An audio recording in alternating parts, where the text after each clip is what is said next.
Hello everybody.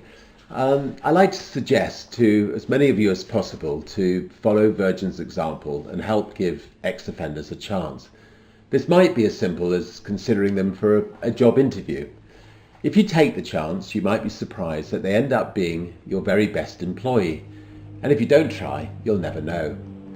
I understand that companies tend to disregard people who have been in prison, possibly to fear them, but I believe for all the wrong reasons.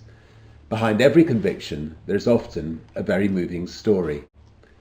Well, we at Virgin can testify that ex-offenders are ready to go the extra mile to prove themselves.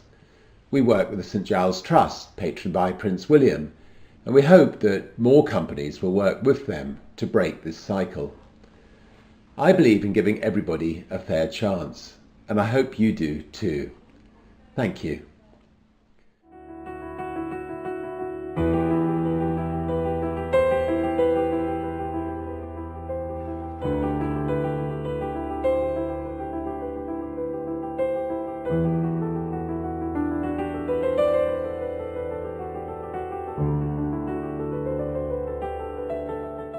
What I find most fascinating is that on major studies about our work using ex-offenders to deliver our services predominantly, we are able to save the taxpayer £10 for £1 invested in St Giles Trust. We can bring down reoffending rates by up to 40%.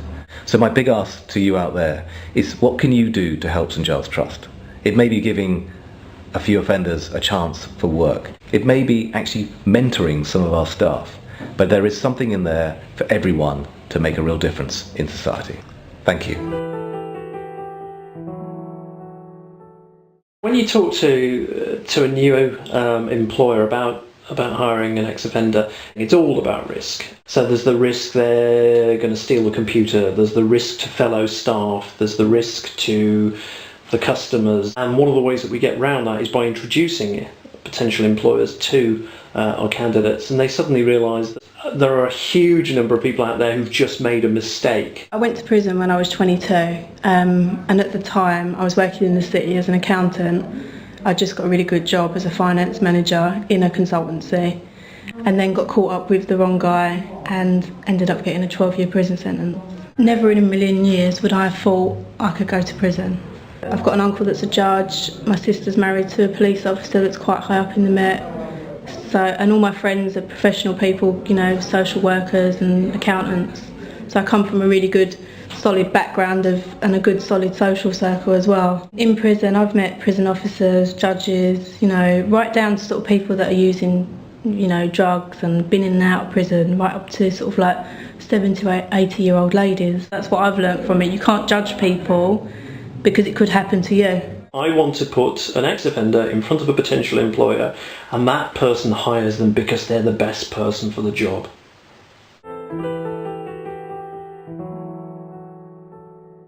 Ten years ago we recruited our first ex-offender, and since then we've become one of the biggest employers of ex-offenders in the country, and I think as of today we have 278 foundation colleagues, as we call them. We've got lots of people who manage our shops, we've got people who work in the office here, talking to customers and doing the job of repairing shoes, cutting keys, repairing watches, engraving things or developing people's photos. In 10 years' time we will be employing tens of thousands of ex-offenders. What we found is those who join us from prison are extra keen to make sure that it works, and when we recruit someone who's really good and amazing, they are often much better than those we would find through normal employment channels. So I encourage anybody to go into a prison, walk around, meet the inmates and just recruit one ex-offender, and from that one step you will see what you're missing. You know, we're a young organisation. I think we're quite a progressive organisation. We wanted to help London, a great capital city. We wanted to help young people. We're a young business, and we looked at lots of different charities, but St Giles Trust was the standout one because of the impact, the direct impact it had on people's lives.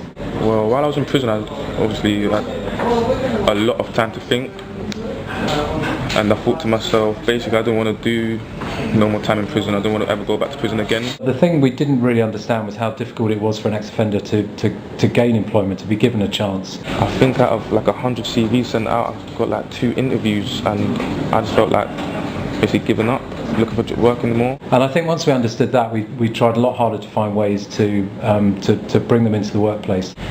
Simon Stillwell of Liberum Capital approached us if we'd be interested in training up St Giles clients. The only contact I'd ever had with that group of people had been what you see on the news. The first client that we saw was Michael. He was fantastic. We really needed enthusiasm and fresh blood in our industry because we have a terrible skills shortage. Most people won't give someone like me this sort of opportunity. So they see me have a criminal record and they think, no, we don't want him. But they give him the chance, and I've taken it. I can only hope that the next clients that come through are half as good.